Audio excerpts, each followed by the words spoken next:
Welcome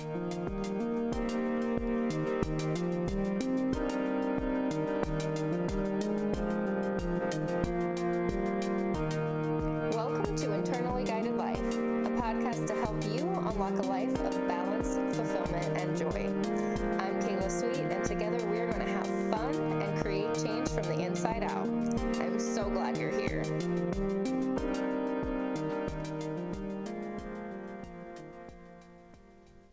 Hello and welcome. This is the first episode of the Internally Guided Life podcast. I'm Kayla Sweet. I am a life coach who helps high-performing women build more balance and joy into their lives. And I am so excited to be here today.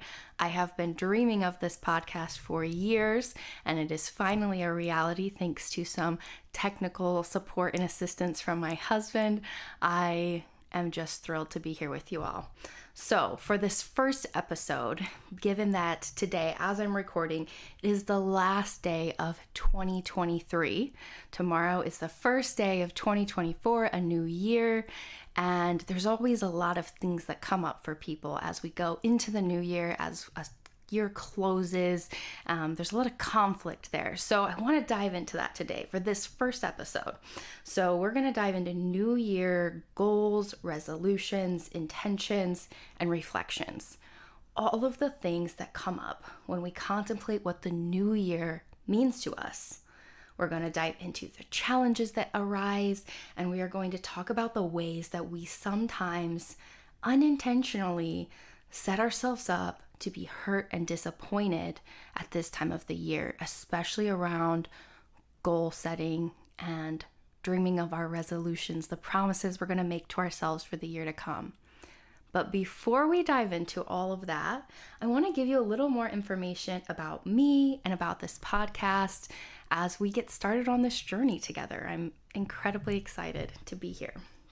So, to start out, I really want to talk about what internally guided life means to me and what I hope it will become for you in your life as you listen. This is a podcast that is meant to really support you on your journey to finding more balance, fulfillment, and joy in your life. To me, living a life that is internally guided is about dedicating ourselves to the process of human growth, healing, and evolution, something that we commit ourselves to consciously and intentionally. It means that we recognize the power of inner work, and we know that we're going to keep growing as we go, that there's no perfect, that there's no end goal, but that this is valuable and important work that we get to do together. So this podcast is about creating change, essentially, in our lives, in the world, but starting within ourselves, change from the inside out. Because all change that happens in the world starts within individual people, individual souls, each of us on our individual journeys as we come together, create huge impacts in the world, and the world needs that now. We need so much hope and healing, and that starts with each and every one of us.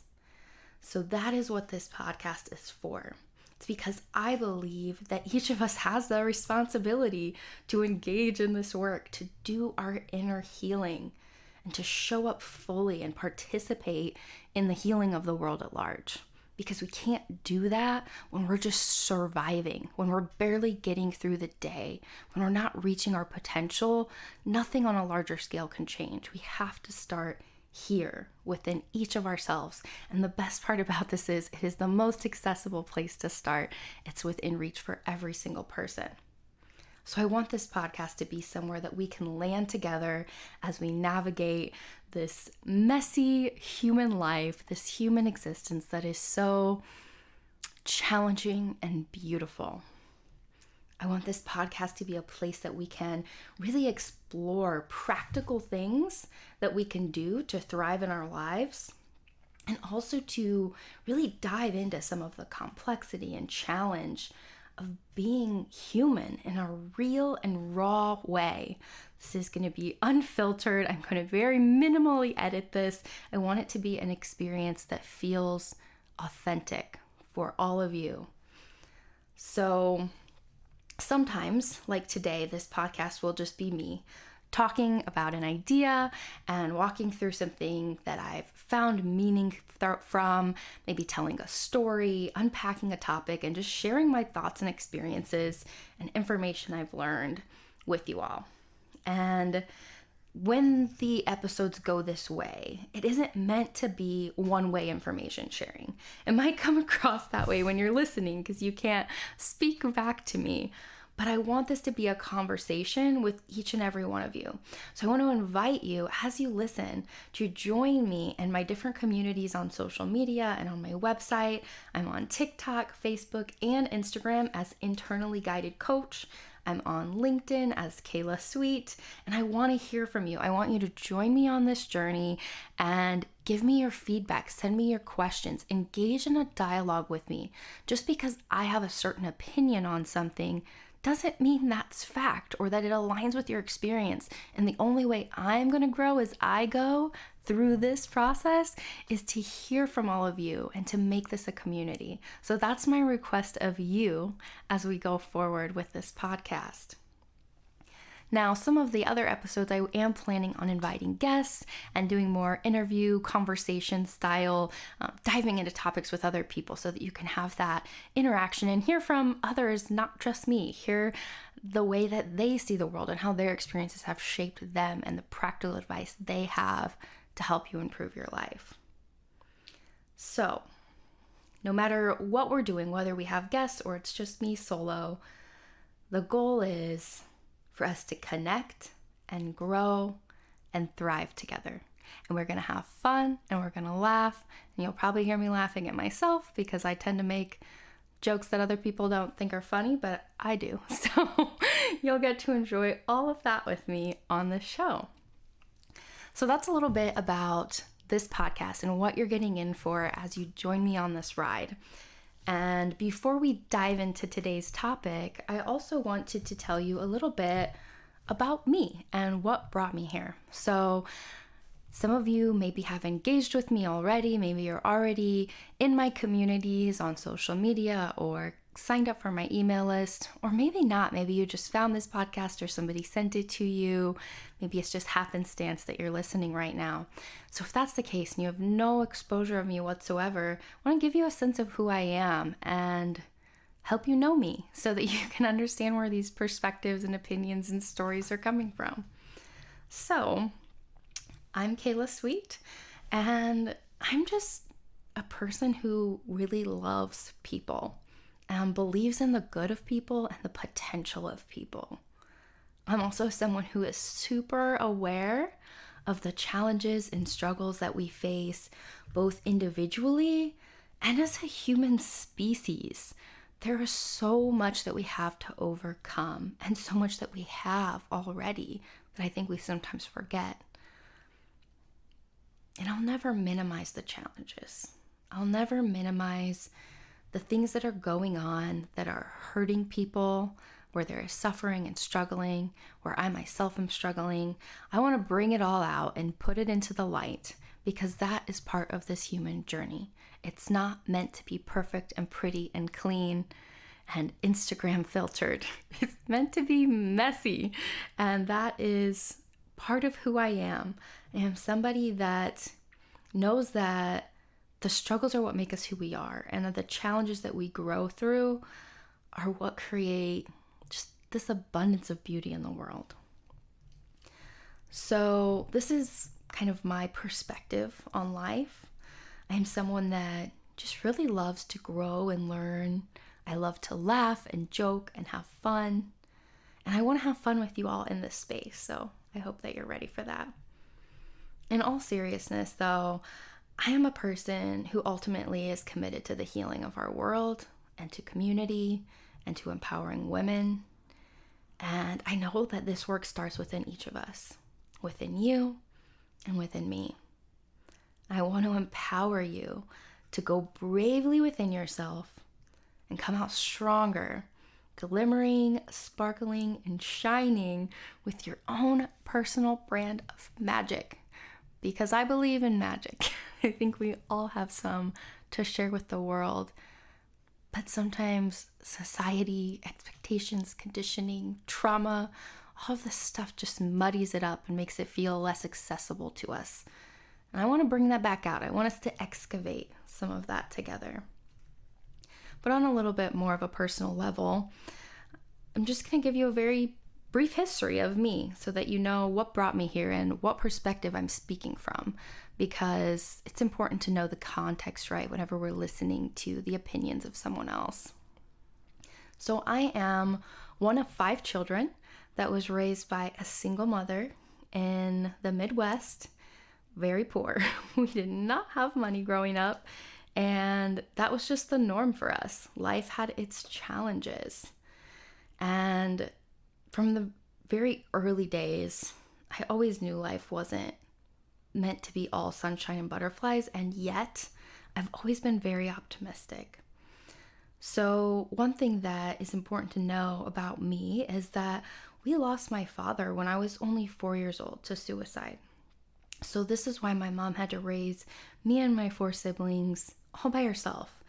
And although I don't remember that time of my life, I remember the years that came after. I remember my mother and us kids. We didn't always have the bills paid, and we didn't always have food to eat, but we had an abundance of love in our home, and we had each other. And I'm so grateful for where I started, for everything I've gone through that's brought me to this point, that formed the foundation of who I am. So yeah, there was struggle in my early years, and we won't get into all of the details today because I have really fun things that I want to talk to you all about. But I will say that somehow, through challenges, personally, family-wise, socioeconomically, all of these hurdles I had to overcome, I've ended up here today, which is a beautiful place to be, a place I'm very grateful for.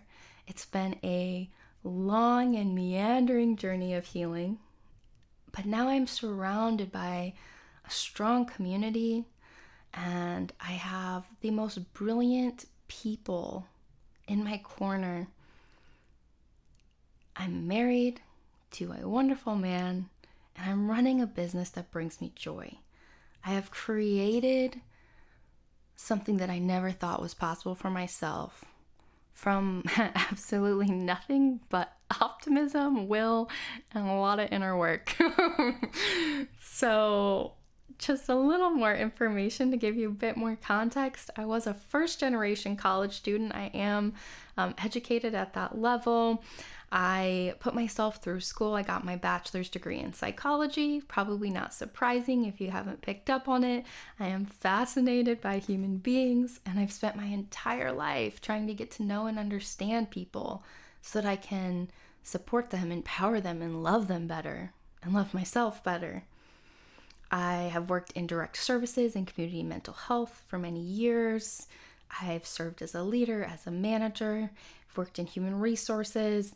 I have done so many interesting and fun things, and all in the service of helping people, all in the service of empowering people, and just walking alongside people, to be honest. I mean, whenever you go out to try to help somebody, you really end up being the one that gets helped. I think all of the people in the helping professions know this, but it's beautiful to experience it. And while I was going through some of these different jobs in community mental health, I put myself through my master's degree. I got my master's degree in consciousness and transformative studies. That's something I would love to talk to you all more about on a later podcast, because that was a beautiful experience.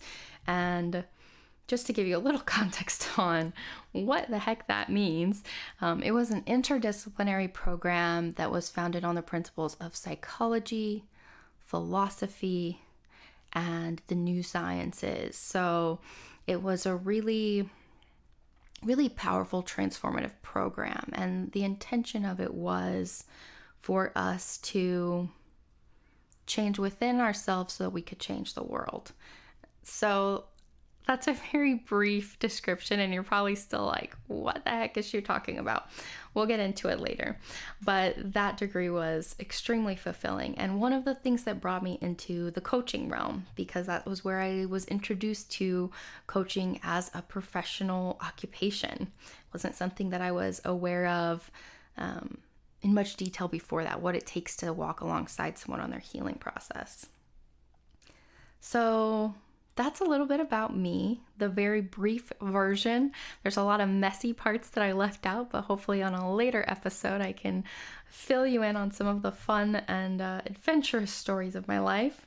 But now that you know who I am and why I'm here and what I want to do with this podcast, let's dive into our topic for today.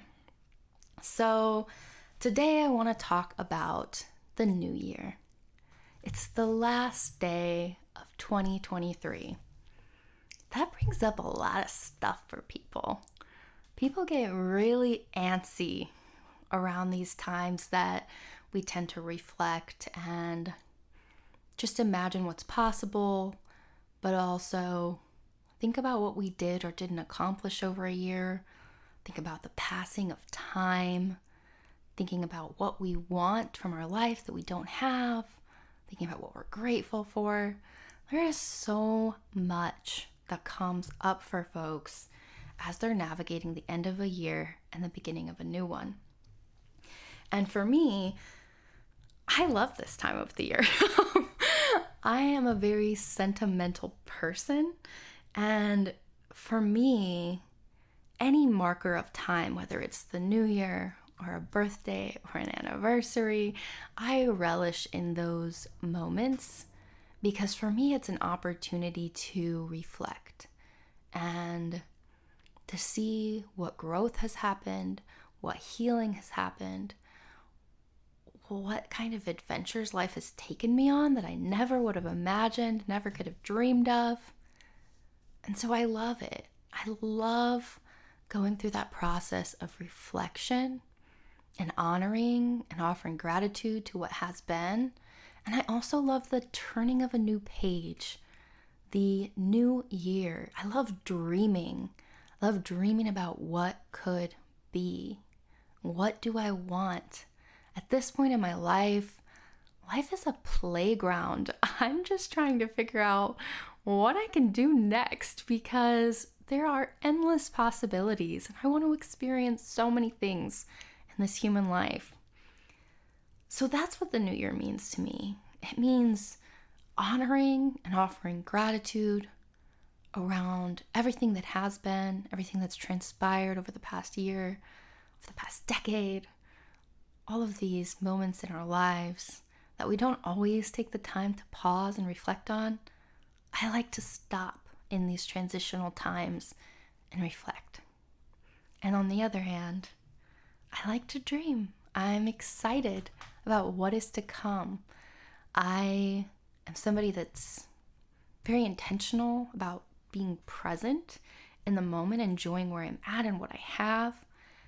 And I'm still a dreamer. I still like to imagine what could be. I don't like to get lost in the anxiety of all of the negative what ifs, but I like to go down a path of positive what ifs. What if this next year is amazing? I think it's gonna be. I've got a hunch. I was just telling my husband the other day that, I had a lot of rough years starting out early in life, and I think the universe is balancing the scales now, and that the years are just going to keep getting better for a while. I've already paid my dues, so to speak. Anyways, that's a little bit of what the new year means to me. Now, it means different things to different people. And for some people, it's just another day and they don't even really think twice about it. And that's fine too. But I was doing a little bit of research before I started recording for today. And I found an article in Time magazine from 2022, so just last year. And this article said that only 8% of people, and I have no idea where this statistic came from, so, take all statistics with a grain of salt, but it sounds accurate, and it was in Time magazine, so we're gonna go with it. But only 8% of people stick to their New Year resolutions all year. And 80% of people have given them up by February. We're only making it a month, guys. Oh, goodness. So, looking at these statistics and thinking about how many people do take the time to set New Year's resolutions and to really try to make a habit change, a routine change, set a goal, do something that's important to them, and then looking at these staggering numbers of people that have given them up by February, clearly something is going wrong. We aren't doing this right, folks. So if only 8% of people are sticking to their New Year's resolution, I'm thinking we've got this process a little backwards, or we're just not engaging with it in a way that's really helpful. Or I believe more people would be successful and able to stick to their resolutions all year. So I also started to look up on the internet reasons. I went into an internet, rabbit hole, I think is what they call them, while I was looking up some stuff for this episode. And I was looking up the reasons why the internet thinks that people's resolutions fail. And I saw a lot of stuff I just didn't agree with. I saw things like procrastination and lack of motivation and lack of discipline and failure to plan. And I call BS. I don't think that people aren't sticking to their goals because they're not motivated enough. I don't think they're not achieving what they want because they don't have the discipline or they didn't make a good enough plan. It just doesn't sit right with me. So it got me thinking, if none of that is true, if none of that is the reason why we are not being successful in our New Year's resolutions, then what is the reason? What is the reason that people are not sticking to the resolutions that they're setting?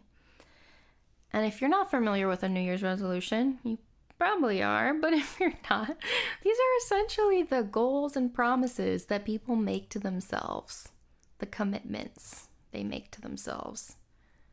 So the thought of 80% of people not sticking to a commitment they made to themselves really makes me wonder how many commitments they've stuck to for other people that got in the way.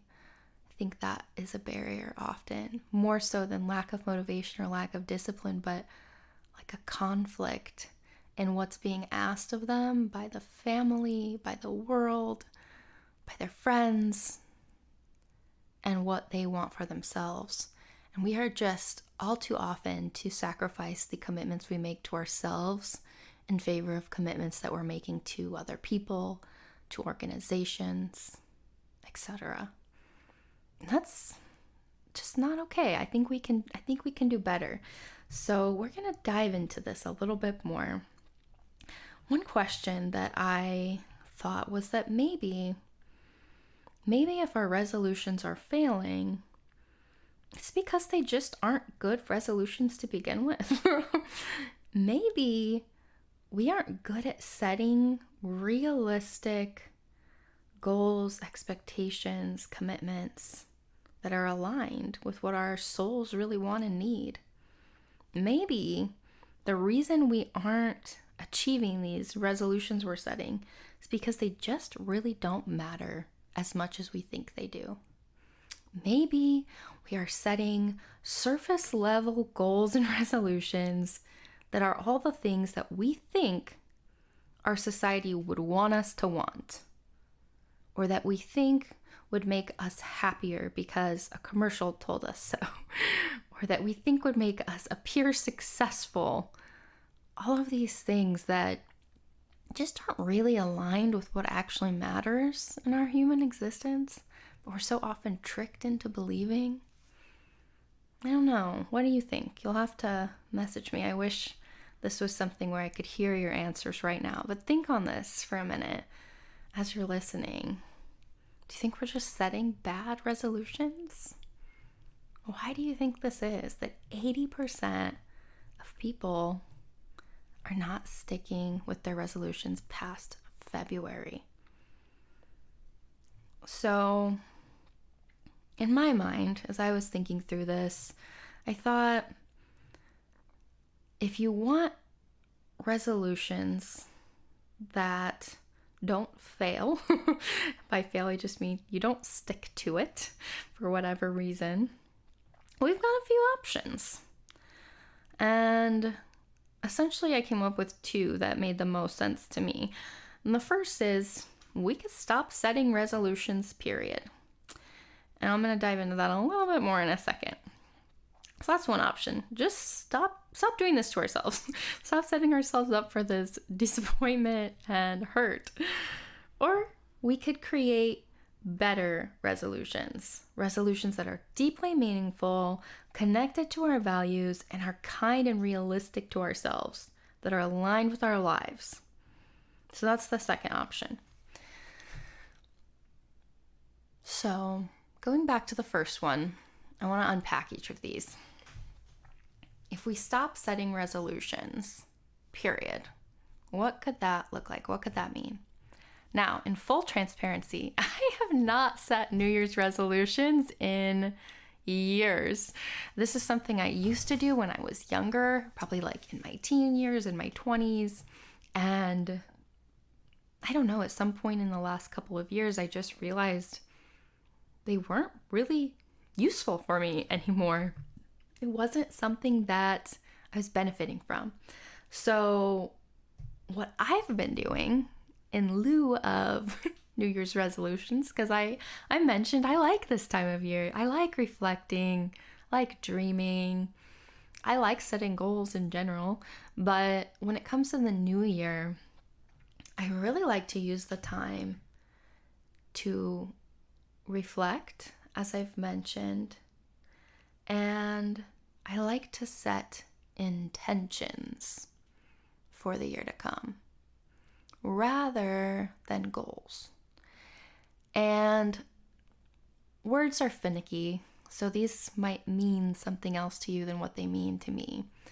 But to me, a goal is something specific and concrete that we can easily measure, that other people could look at us and know we've done. So, lose 20 pounds in 6 months. That could be a goal. An intention might be to love ourselves better, to listen to our bodies, to intentionally show up for ourselves every single day. Just lands different, doesn't it? So I've been setting these intentions each year, asking myself, what do I want to embody in the year to come? How do I want to love? How do I want to learn? What ways do I want to be brave? How can I connect with people in a way that's meaningful and fulfilling and true? Those are the types of questions I ask myself. And I set my intention for the year to be more loving, to be more brave, to be more open. This last year, I really had an intention to be brave. That was what I wanted to do. I wanted to show up and be seen regardless of what anybody thought. And I think I'm doing a pretty good job, but I think I could still do better.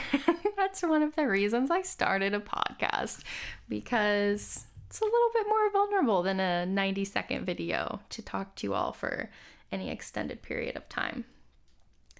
So if you decide to go with this option, you decide to stop setting resolutions and just spend some time reflecting and setting intentions, what would that look like for you? What would it look like to set aside some time to reflect on the year that's passed and to dream of the year to come? Do you want to do that alone? Do you want to do that with others? Are you someone that likes to meditate? You want to talk through it in conversation with a spouse or a loved one or a friend. How would you engage in this? Would you journal, write it down, make a piece of art, write a song, write a poem?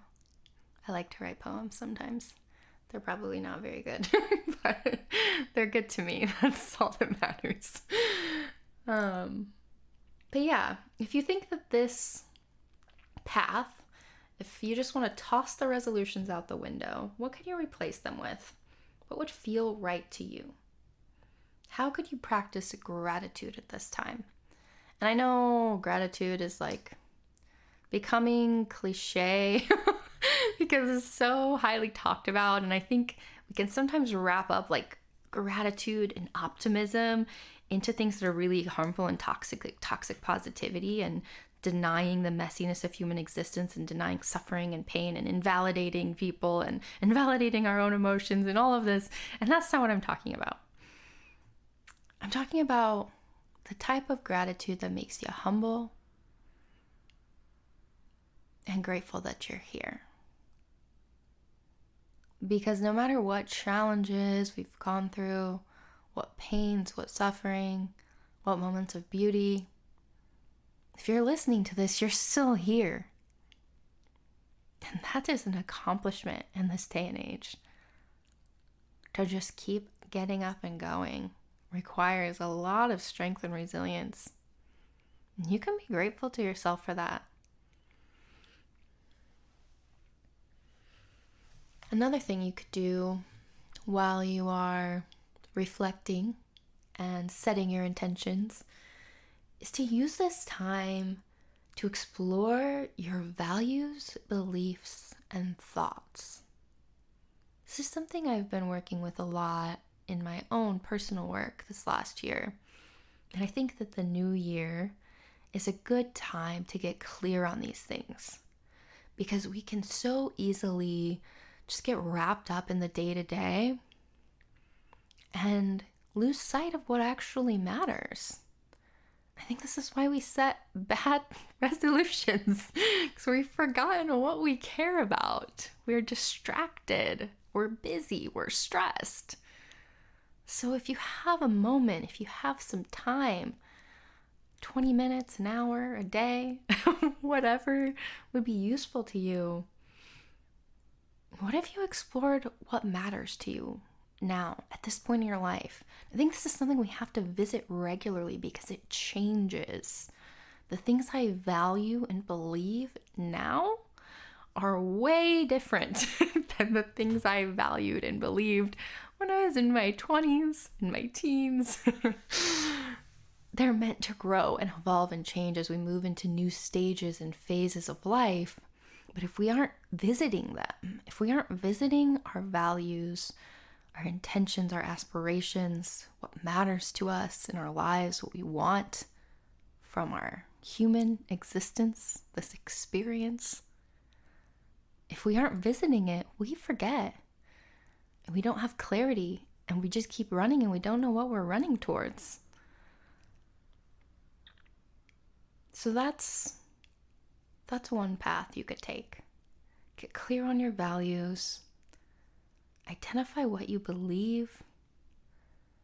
Bring some self-awareness to your thoughts. What are you thinking regularly? What are you thinking about yourself? It's another area that I feel like we constantly have room to grow and heal. There's so many negative and unhelpful and unsustainable dialogues that just run on autopilot in our brains. And it doesn't have to be that way. So once you bring some awareness to it, you can start to shift those things. And we can talk more about how in another episode. But I'm going to move on to the next option. So the second option of the two options I came up with to solve this problem of people not sticking with their resolutions is to create New Year's resolutions that are meaningful, that matter, that are connected to your values and are aligned with your life. As we make these goals, promises, or commitments to ourselves, we have the opportunity to align them with what we really want and need from life. What really matters. So even if you chose this path and you're going to stick with the resolutions, you want to make these commitments, you like having this, new page, new calendar year to set some commitments and promises to yourself. I think that's beautiful. But be really serious about this. Don't break the promises you make to yourself. It's a breach of trust. When we constantly tell ourselves that we are going to do things that we don't follow through on, we are letting ourselves down again and again and again. And that kind of self-betrayal, that'll erode trust with yourself. That'll make navigating life really hard because we need to have our own backs on this journey. It's not always going to be the case that other people have our backs. Hopefully you have people that do, but we don't all, and we don't always have that. But we are always with ourselves. So if you are going to set a resolution, you are going to make a promise to yourself, you better be really clear on how you're going to keep that promise, because you are worth it and you should not be lying to yourself. Another thing to consider when you're setting this resolution is how can you be both realistic and kind while being aspirational? Obviously, we want to push ourselves. We want to grow. We want to be challenged. We want to change. But how can we do it in a way that's kind and loving? Because I think sometimes the goals we set really just become another form of self-torture. Like, if you say you want to lose 20 pounds and then you don't, you feel like you failed, feel like you're not strong enough, not motivated enough. And you know what? Maybe the weight was never the thing you needed to lose. Maybe you needed to lose the weight of other people's expectations. Maybe you needed to lose the weight of what society tells you you're supposed to look like. Maybe the weight was never the problem, but you set that as a promise to yourself, and now you feel like you've broken that promise and you feel bad. And you have another reason to be hard on yourself and mean to yourself. And that's just not fair. I don't think we should be doing that to ourselves, you guys. Yeah. So if you're choosing to create meaningful resolutions, here are my tips. I think it is important to, first off, be clear on what matters. What matters most in your life? Is it your family, your friends, your creative outlets? Is it love? Is it honesty? Is it giving back to the community? Is it healing from your past? What matters the most to you right now? What is the big thing that's calling you and asking for more attention? That is a place to start. How can you bring forth a resolution from that place that really is in alignment with what matters most to you?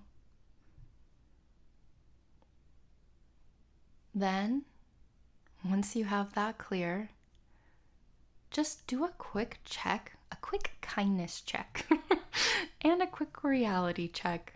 Let's not set resolutions that are so impossible that we are going to give up on them after a month. Okay?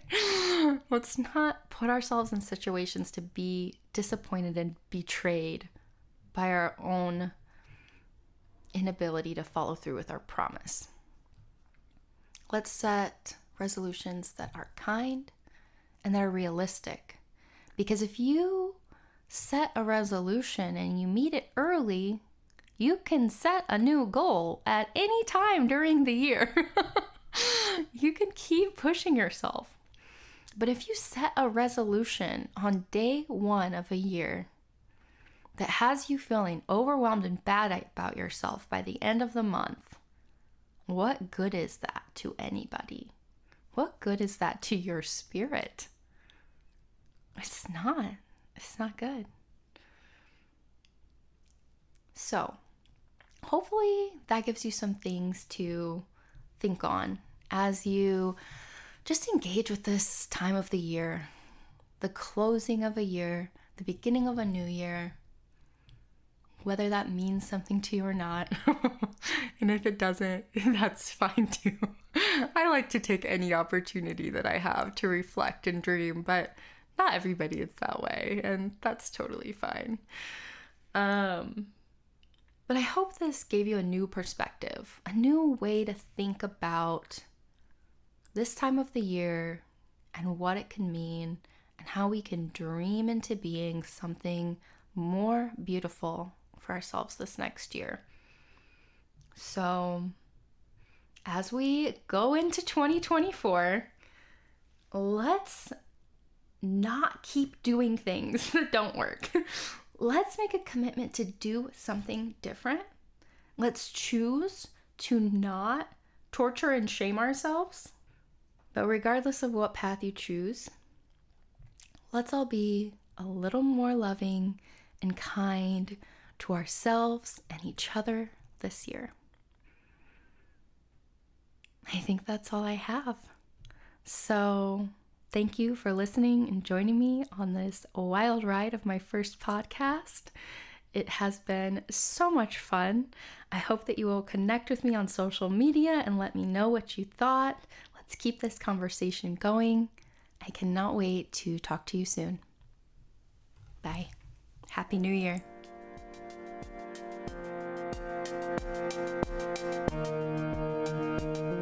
Thank you for listening. If you want more resources on thriving in your life or want details on working with me, check out my website at internallyguidedleadership.com or follow me on Instagram, Facebook, or TikTok at internallyguidedcoach.